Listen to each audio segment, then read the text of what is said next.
জাতীয় ঐকমত্য কমিশনের প্রস্তাবনায় চূড়ান্ত নয়, আলোচনার মাধ্যমে ঐকমত্য হওয়া বিষয়গুলো জুলাই সনদে ঠাঁই পাবে বলে জানিয়েছেন কমিশনের সহসভাপতি আলী রিয়াজ। তিনি বলেছেন, জুলাইয়ের মধ্যে সনদের কাজ শেষ করতে চায় কমিশন। সকালে রাজধানী ফরেন সার্ভিস একাডেমিতে ঐকমত্য কমিশনের সঙ্গে রাজনৈতিক দলগুলোর দ্বিতীয় পর্যায়ের আলোচনার শুরুতে তিনি কথা বলেন। পবিত্র ঈদুল আজহার আগে একদিন এবং ঈদের পরে দলগুলোর সঙ্গে ধারাবাহিকভাবে বিষয়ভিত্তিক আলোচনা চলবে। বিশেষ করে সংবিধান সংস্কার কমিশনের যেসব মৌলিক প্রস্তাবে এখনও ঐকমত্য হয়নি সেগুলো এই পর্বে বেশি গুরুত্ব পাবে। রাজনৈতিক দলগুলোর সঙ্গে আলোচনার মাধ্যমে আগামী জুলাই মাসে জুলাই সনদ তৈরি করার লক্ষ্য রয়েছে ঐকমত্য কমিশনের। আমরা সেই পরিবর্তনের জায়গাটাকেই বরঞ্চ ধরব যে সেটাকেই আমরা জাতীয় সনদে অন্তর্ভুক্ত করতে চাই এবং সেটা আপনাদের সম্মতির ভিত্তিতেই চাই। এটা তো কমিশনের একার সিদ্ধান্ত নয়, আপনাদের সকলের সম্মতি থাকবে আমরা সেভাবে সেটাকে অন্তর্ভুক্ত করব। তো এবং সেইটুকু আমরা অর্জন করতে চাই আগামী যে এই পর্যায়ের আলোচনা সেটাতে। দর্শক, এই মুহূর্তে ফরেন সার্ভিস একাডেমিতে আছেন সহকর্মী আফজাল হোসেন, যুক্ত হচ্ছি তার সাথে। আফজাল, ঐকমত্য কমিশনের সঙ্গে রাজনৈতিক দলগুলোর দ্বিতীয় পর্যায়ের বৈঠকের সবশেষ কি খবর আছে আপনার কাছে? বৈঠকে কারা উপস্থিত আছেন আমাদের জানাবেন। জি, আপনি যেমনটি বলছিলেন, রাজধানীর ফরেন সার্ভিস একাডেমিতে জাতীয় ঐকমত্য কমিশনের সাথে দেশের প্রায় সব রাজনৈতিক দলগুলোর বৈঠক চলছে দ্বিতীয় দফার আজকে যে বৈঠক, এখানে 4টি মৌলিক বিষয়ে আলোচনা হওয়ার কথা রয়েছে। তবে এখন এই দুপুর মধ্যাহ্ন বিরতি এবং নামাজের বিরতি পর্যন্ত একটি বিষয়ে আলোচনা হয়েছে, সেটা হচ্ছে সংবিধানের 70 নম্বর অনুচ্ছেদের সংশোধনী। এ বিষয়ে বিভিন্ন রাজনৈতিক দল তাদের বিভিন্ন রকমের মত তুলে ধরেছেন। বিভিন্ন রাজনৈতিক দলের নেতারা আমাদের সাথে কথা বলেছেন।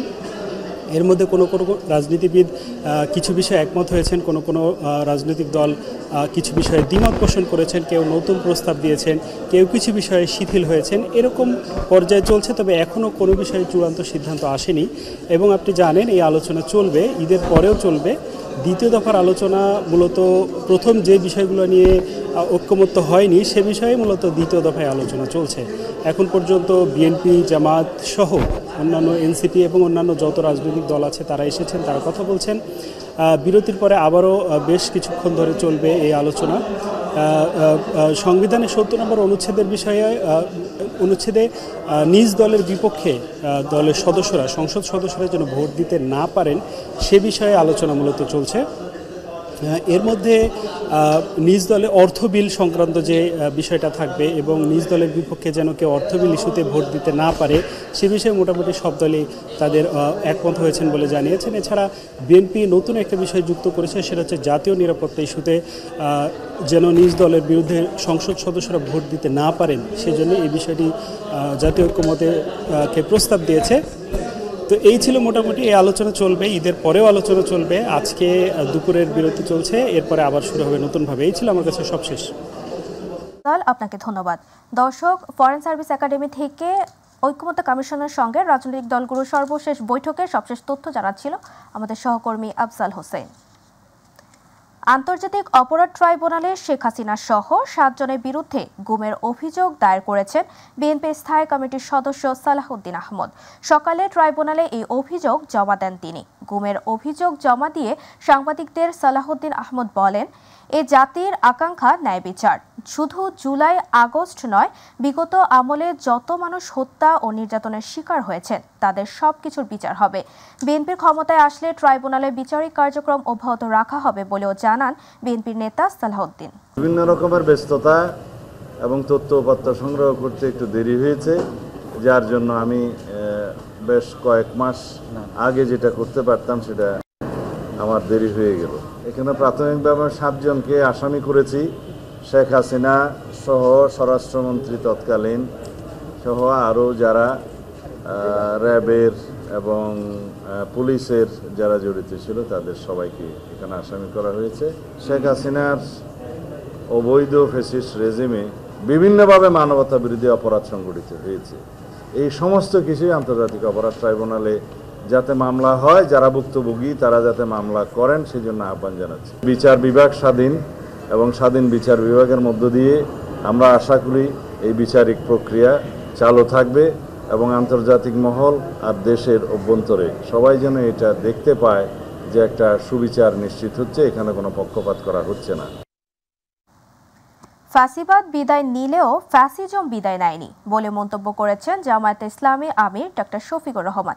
তিনি বলেন, এখন একটি অবাধ নিরপেক্ষ নির্বাচন অনুষ্ঠান প্রয়োজন, যেন নির্বাচিত প্রতিনিধিরা জনগণের কাছে দায়বদ্ধ থাকে। দুপুরের রাজধানীর একটি হোটেলে মিট দ্য প্রেস অনুষ্ঠানে তিনি এসব কথা বলেন। আমির বলেন, বাংলাদেশের সার্বভৌমত্বের প্রতি তারও আধিপত্য দেখতে চায় না জামাত। প্রতিবেশী দেশের সাথে সহজ সম্পর্ক চায় দল। তিনি বলেন, প্রবাসী ভোটাধিকার ইস্যুতে কোনো দৃশ্যমান উদ্যোগ নেই। ইসিকে এ ব্যাপারে দ্রুত পদক্ষেপ নিতে হবে। তাদের বাদ দিয়ে ভোট হবে না। অতি দ্রুত আনুষ্ঠানিকভাবে জামাত নিবন্ধন ও প্রতীক ফিরে পাবে বলেও জানান তিনি।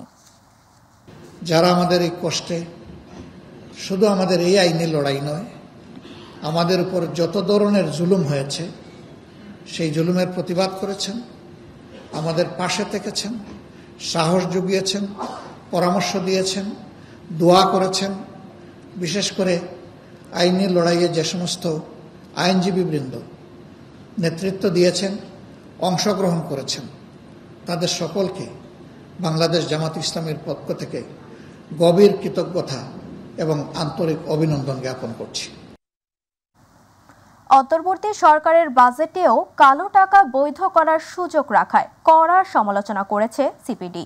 প্রতিষ্ঠানটি বলছে, এ ধরনের পদক্ষেপ জুলাই আন্দোলনের বৈষম্য বিরোধী চেতনার পরিপন্থী। বেলা 11:30টায় রাজধানীর একটি হোটেলে 2025-26 অর্থ বছরের জন্য প্রস্তাবিত বাজেট পরবর্তী প্রতিক্রিয়ায় এ কথা বলেন সিপিডির নির্বাহী পরিচালক ডক্টর ফাহমিদা খাতুন। তিনি বলেন, বাজেটে কালো টাকা সাদা করার সুযোগ বহাল রাখায় বৈধ পথে উপার্জনকারীদের সঙ্গে বৈষম্য তৈরি হবে। বাজেটের সামগ্রিক কাঠামো নিয়েও প্রশ্ন তুলেছেন সিপিডি নির্বাহী পরিচালক। তার মতে, কিছু কিছু পদক্ষেপ ভালো নেওয়া হয়েছে বিচ্ছিন্নভাবে, কিন্তু সামগ্রিক কাঠামোগত পরিবর্তন লক্ষ্য করা যাচ্ছে না। অ্যাপার্টমেন্ট কেনা কিংবা একটা বসত বাড়ি এখানে কেনার তাদের জন্য প্রায় অসম্ভব হয়ে পড়ে এবং যার ফলে একটা সমাজে বৈষম্য হয়। এবং আমরা সেজন্যই বলছি যে এই যে জুলাই আন্দোলন হলো, সেইটা তো বৈষম্যহীন আন্দোলন হয়েছিল, বৈষম্যহীন সমাজের জন্য। এবং ইনফ্যাক্ট এই যে বাজেটের প্রত্যয়টাও কিন্তু বলা হচ্ছে যে বৈষম্যহীন সমাজ প্রতিষ্ঠা করার, সেটার সাথে চরমভাবে সাংঘর্ষিক। বাজেট হলো এখানে আমাদের 70-80 বিলিয়ন ডলার। এর বাইরে একটা বড় অর্থনীতি আছে। সেই অর্থনীতি, সামষ্টিক অর্থনৈতিক ব্যবস্থাপনাকে আমরা যদি ভালো করতে পারি, বিনিয়োগ চাঙ্গা করতে পারি, একটা ভালো পরিবেশ করতে পারি, প্রাতিষ্ঠানিক সক্ষমতা করতে পারি, তাহলে এটা সম্ভব যে আমাদের বৈষম্য কমানো। এটা বাজেটই একমাত্র না যে বৈষম্য কমানোর একমাত্র হাতিয়ার, তো বাজেট শুধু না, এটার সাথে আরো অনেক কিছু জড়িত। নির্ধারিত সময়সীমা পেরিয়ে গেলেও বিতর্কিত আমলাদের অপসারণ না করায় জুলাই ঐক্যের পূর্ব ঘোষিত মার্চ টু সচিবালয় কর্মসূচি চলছে। বেলা 11:30টার দিকে ঢাকা বিশ্ববিদ্যালয়ের রাজু ভাস্কর্য চত্বর থেকে সচিবালয়ের উদ্দেশ্যে মিছিলের মাধ্যমে এ কর্মসূচি শুরু হয়। এ সময় জুলাই ঐক্যের নেতৃবৃন্দ বলেন, 24-এর বিপ্লব পরবর্তী সময়ে সচিবালয় অচল করে সিভিল করার যে পরিকল্পনা তারা নিয়েছে, তার পেছনে রয়েছে ভারতীয় এজেন্ডা। শেখ হাসিনাকে ভারতীয় প্রক্সি মন্তব্য করে তার ঘনিষ্ঠ আমলাদের সচিবালয় থেকে অবাঞ্ছিত ঘোষণার দাবি জানান তারা। যারা হাসিনা হয়ে উঠতে সহায়তা করেছে, যাদের কারণে হাসিনা একজন ফ্যাসিস্ট হয়ে উঠতে পেরেছে, তাদের কিন্তু কোনো পরিবর্তন হয় নাই। আমরা দেখতে পেয়েছি 5ই আগস্টের পরে সচিবালয়ের অভ্যন্তরে কিন্তু কোনো বড় পরিবর্তন আসে নাই। তো সেই জায়গা থেকে আমরা দেখতে পেয়েছি পরবর্তীতে কিন্তু সচিবালয়ের অভ্যন্তরে একটা গ্রুপ তারা বিশৃঙ্খলা করেছে, তারা চেষ্টা করেছে একটা সিভিল কু ঘটানোর। তো তার এই পরিপ্রেক্ষিতে আমরা জুলাই ঐক্যের পক্ষ থেকে গত 20 মে প্রেস কনফারেন্স করে আমরা এরকম 44 জন সচিব যারা ফেসিবাদের সময়ে ফেসিবাদকে পুষ্টি জুগিয়েছে এবং তাদের আমলনামা সহ আমরা প্রকাশ করেছিলাম। আমরা চেয়েছিলাম এই তালিকা যাচাই বাছাই করে যারা আসলে এই ফেসিবাদকে পুষ্টি জুগিয়েছে তাদের বিরুদ্ধে যেন দ্রুত ব্যবস্থা নেওয়া হয়। যে 19শে জুনের মধ্যে আমাদের যেই দাবিগুলো আমরা তাদেরকে জানিয়েছি যে সচিবালয়কে ফেসিবাদ মুক্ত করতে হবে, সেই ব্যাপারে তারা 19শে জুনের মধ্যে পদক্ষেপ গ্রহণ করবেন। যদি তারা সেটি না করেন, আমরা তাদেরকে এই দাবিটি জানিয়েছি, যদি তারা সেটি না করেন তাহলে পরবর্তীতে সংবাদ সম্মেলন করে আমাদের পরবর্তী কর্মসূচি ঘোষণা করব। ঈদুল আজহায় পরিবার পরিজনের সঙ্গে আনন্দ উদযাপনে রাজধানী ছাড়ছে মানুষ। অনেকের ছুটি আগে হওয়ায় সড়ক পথে যানজট এড়াতে আগেই বাড়ি ফিরছেন। তবে স্বাভাবিক দিনের চেয়ে কিছুটা চাপ বাড়লেও ঈদ কেন্দ্রিক চাপ এখনো শুরু হয়নি। এদিকে রাজধানী ছেড়ে যাওয়া বিভিন্ন ট্রেনেও যাত্রীর বাড়তি চাপ লক্ষ্য করা গেছে। কমলাপুর ও বিমানবন্দর রেলওয়ে স্টেশনে ভিড় সাধারণ দিনের তুলনায় কিছুটা বেশি। রেলওয়ে কর্তৃপক্ষ বলছেন আজ আগামীকাল 5 জুন ও 6 জুন ভিড় বাড়বে। প্রতিদিন 43 জোড়া আন্তনগর এবং 26 জোড়া মেল, লোকাল ও কমিউটার ট্রেন চলাচল করছে। রাজধানীতে ক্রমেই জমে উঠতে শুরু করেছে কোরবানির পশুর হাট। দেশের বিভিন্ন প্রান্ত থেকে কোরবানির পশু আসলেও ক্রেতা সমাগম কিছুটা কম। যেহেতু ঈদের আরও 4 দিন সময় রয়েছে, সেহেতু শেষ মুহূর্তে বিক্রি বাড়ার আশায় বুক বেঁধেছেন ব্যবসায়ী ও খামারিরা। যদিও গেল বারের চেয়ে এবার পশুর দাম বেশি। রাজীব হোসেনের ক্যামেরায় আবু সাইদ অপুর রিপোর্ট। সময় যত ঘনিয়ে আসছে ততই সরগরম হয়ে উঠছে রাজধানীর কোরবানির পশুর হাটগুলো। আর এ থেকে পিছিয়ে নেই কমলাপুরের শাহজাহানপুর পশুর হাট বাজারও। এখানে দেশি বিদেশি জাতের গরুর আধিপত্য অনেক বেশি। তবে ক্রেতা সমাগম কম থাকায় ব্যবসায়ী ও খামারিদের কপালে চিন্তার ভাঁজ পড়লেও প্রত্যাশা এতটুকু, ঈদের শেষ মুহূর্তে জমজমাট হবে কোরবানির পশু বিক্রি। এখনো বেচা কেনা শুরু হয়নি, ঈদের আরো 3-4 দিন বাকি আছে। আশা রাখি ভালো কিছু হবে। বেচা কিনা হবে আরো 2-3 দিন তো আছে, আর মধ্যে 3 দিনে বেচা কিনা হয়তো কাস্টমার আসবে। আর কোরবানির পশুর হাটে পর্যাপ্ত সরবরাহ থাকলেও গেল কয়েক বছরের চেয়ে এবার দাম বেশি হয় অস্বস্তি যেন নগরবাসীর চোখে মুখে। গরুর কালেকশন এবার অনেক বেশি অন্যান্য বারের চাইতে। দামের কারণে যার জন্য দেখতে পারতেছি না, দাম প্রচুর। বাজারে তো গরুর বহুত গরু, কিন্তু গরুর দাম তো কেউ ছাড়তেছে না। মধ্যবিত্ত নিম্নবিত্তের জন্য একটু বার্ডেন হয়ে যায়। গো খাদ্যের দামটা একটু বেশি থাকার কারণে সেই কারণে হয়তো আমরা একটু বেশি দাম দিয়ে কিনতে হচ্ছে। যেহেতু ঈদের আর মাত্র 4 দিন সময় রয়েছে, সেহেতু শেষ মুহূর্তে বিক্রি বাড়ার আশায় বুক বাঁধছেন গরু ব্যবসায়ীরা। দরজায় করোনা ছিট, আর তাই তো ধর্মপ্রাণ মুসল্লিরা আল্লাহর সন্তুষ্টি লাভের আশায় এবং কোরবানি দেওয়ার জন্য বিভিন্ন পশু হাটে ছুটে যাচ্ছেন। তবে আমরা লক্ষ্য করেছি বিভিন্ন পশু হাটে ক্রেতা সমাগম একবারই কম। তারপরেও ব্যবসায়ী এবং খামারিদের প্রত্যাশা আগামী 2-1 দিনের মধ্যে এই বাজার জমজমাট হয়ে উঠতে পারে এবং তাদের প্রত্যাশা অনুযায়ী তারা বেচাকেনা করতে পারবেন। কমলাপুরের শাহজাহানপুর পশুহাট থেকে আবু সাইদ অপু, মাই টিভি, ঢাকা। ঈদুল আজহাকে ঘিরে জমতে শুরু করেছে উত্তরাঞ্চলের সবচেয়ে বড় পশুর হাট রাজশাহী সিটি পশুর হাট। এবছর বড় গরুর চেয়ে মাঝারি আকারের গরুর চাহিদা বেশি। দাম নাগালের মধ্যে থাকায় খুশি ক্রেতারা। অন্যদিকে বিক্রেতাদের অভিযোগ এবছর গরুর দাম একেবারে কম। তবে সামনের দিনগুলোতে দাম বাড়বে এমনটাই প্রত্যাশা তাদের। রাজশাহী থেকে শাহরিয়ার অন্তর রিপোর্ট, জানাচ্ছেন শামস তাবরিজ উচ্ছ্বাস।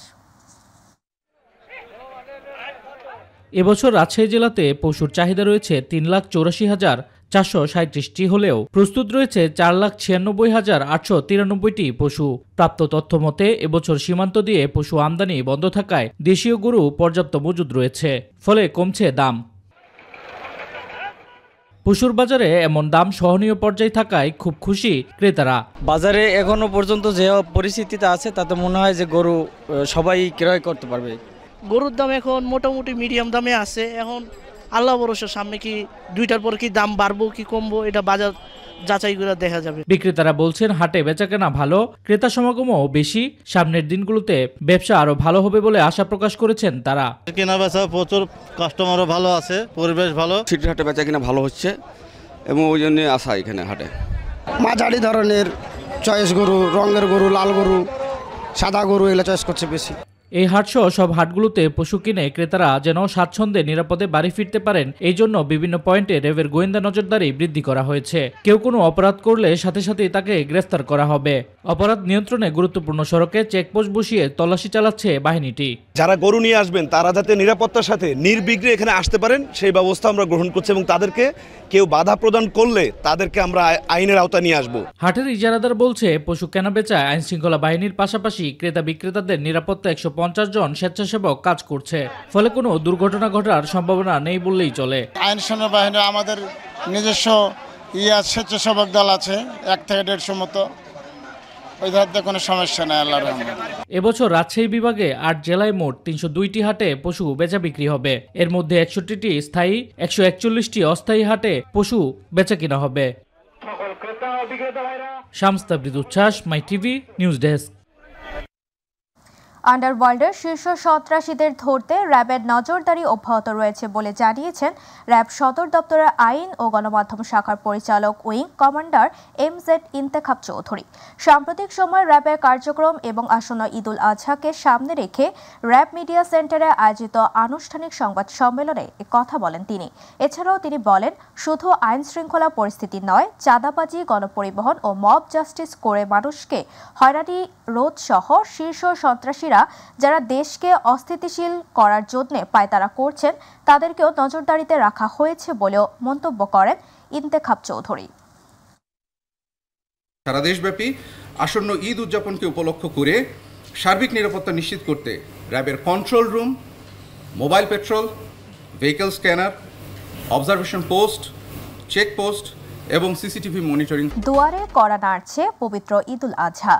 কোরবানির সামনে রেখে সারা দেশের মতো কুষ্টিয়ার কুমারখালীর কামারপাড়াগুলোও এখন মুখরিত টুংটাং শব্দে। দা, বটি, ছুরি, চাপাতির মতো কোরবানির অনুষঙ্গ তৈরির ধুম পড়েছে প্রতিটি কামারশালায়। প্রতিনিধি লিপু খন্দকারের রিপোর্ট, জানাচ্ছেন ইলিয়াস কমল। কোরবানির ঈদ সামনে রেখে কুষ্টিয়ার কুমারখালীর কামারদের ব্যস্ততা বেড়েছে কয়েক গুণ। সকাল থেকে গভীর রাত পর্যন্ত চলে লোহা পেটানোর কাজ। কেউ নতুন সরঞ্জাম তৈরি করছেন, কেউ বা পুরনো ধার দিয়ে নিচ্ছেন। গরম লোহা হাতুড়ির আঘাতে রূপ নিচ্ছে ধারালো অস্ত্রে। কয়লার আগুনে পোড়ানো লোহা আর হাতুড়ির ছন্দময় টং টং শব্দ জানান দিচ্ছে ঈদের আগমনী বার্তা। কামারেরা জানান, গেল বছরের তুলনায় এবার লোহার দাম বেড়েছে, ফলে কোরবানির প্রয়োজনীয় সরঞ্জাম তৈরিতে খরচ পড়ছে বেশি। প্রতিটি দায়ের আকার ও প্রকারভেদ 500 থেকে 800 টাকা, ছুরি 150 থেকে 500 টাকা এবং চাপাতি 500 থেকে 1000 টাকায় বিক্রি হচ্ছে। এছাড়াও পুরাতন সরঞ্জাম শান দিতে নেওয়া হচ্ছে 50 থেকে 150 টাকা পর্যন্ত।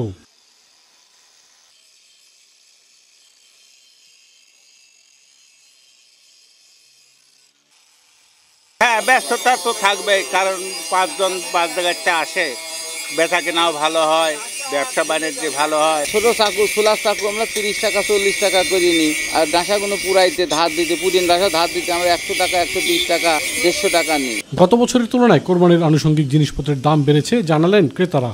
ডাঁসা পিস 150 টাকা, ছুরিগুলো আপনার 100 টাকা। গতবার আমরা একটা ডাঁসা 400-450 বানাইছি, এবারে 600 টাকা চাচ্ছে, যেহেতু লোহার দাম বেশি। ঈদ যত ঘনিয়ে আসছে কামারপাড়ায় ততই ভিড় বাড়ছে। ক্রেতারা তাদের প্রয়োজন অনুযায়ী দা, বটি, ছুরি, চাপাতি কিনছেন এবং পুরনো সরঞ্জাম শান দিয়ে নিচ্ছেন। কামারদের এই ব্যস্ততা চলবে ঈদের আগের দিন পর্যন্ত। ইলিয়াস কমল, মাই টিভি। মানিকগঞ্জের দৌলতপুর উপজেলার প্রেস ক্লাবের নির্বাচনে বিপুল ভোট পেয়ে সভাপতি হলেন মোহাম্মদ মামুন মিয়া পলাশ ও মোহাম্মদ সালমান খান সাধারণ সম্পাদক পদে নির্বাচিত হন। যমুনা টিভির স্টাফ রিপোর্টার মোহাম্মদ BM খোরশেদকে এই নির্বাচন পরিচালনা কমিটির প্রধান করে এই নির্বাচন অনুষ্ঠিত হয়। সেখানে মাই টিভির জেলা প্রতিনিধি মোহাম্মদ আজিজুল হাকিম, রিটার্নিং অফিসার ও দীপ্ত টিভির মোহাম্মদ জাহিদুল হক চন্দনকে প্রিজাইডিং অফিসারের দায়িত্ব দেওয়া হয়। 5টি পদে 11 জন প্রার্থী নির্বাচনে প্রতিদ্বন্দ্বিতা করেন। এতে 5 জন প্রার্থী নির্বাচিত হন। এ সময় উপস্থিত ছিলেন মানিকগঞ্জ প্রেস ক্লাবের আহ্বায়ক মোহাম্মদ জাহাঙ্গীর আলম বিশ্বাস, সদস্য সচিব মোহাম্মদ শাহানুর ইসলাম, দৌলতপুর উপজেলা নির্বাহী অফিসার নাহিয়ান নুরেন, দৌলতপুর থানা officer in charge ARM Al Mamun সহ মানিকগঞ্জ প্রেস ক্লাবের অন্তর্ভুক্ত সকল সাংবাদিকবৃন্দ।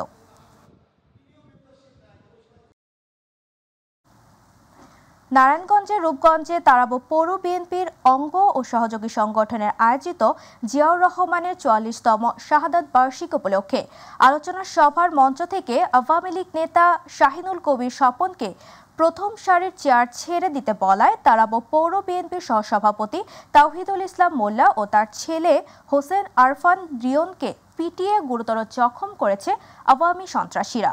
স্থানীয়রা তাদেরকে উদ্ধার করে উপজেলা স্বাস্থ্য কমপ্লেক্সে নিয়ে যায়। এই ঘটনায় তারাবো পৌর বিএনপির সহসভাপতি তাওহিদুল ইসলাম মোল্লা বাদী হয়ে আওয়ামী লীগ নেতা শাহিনুল কবির স্বপন সহ 3 জন নামীয় ও অজ্ঞাত আরও 10 থেকে 12 জনের বিরুদ্ধে রূপগঞ্জ থানায় লিখিত অভিযোগ দায়ের করেন।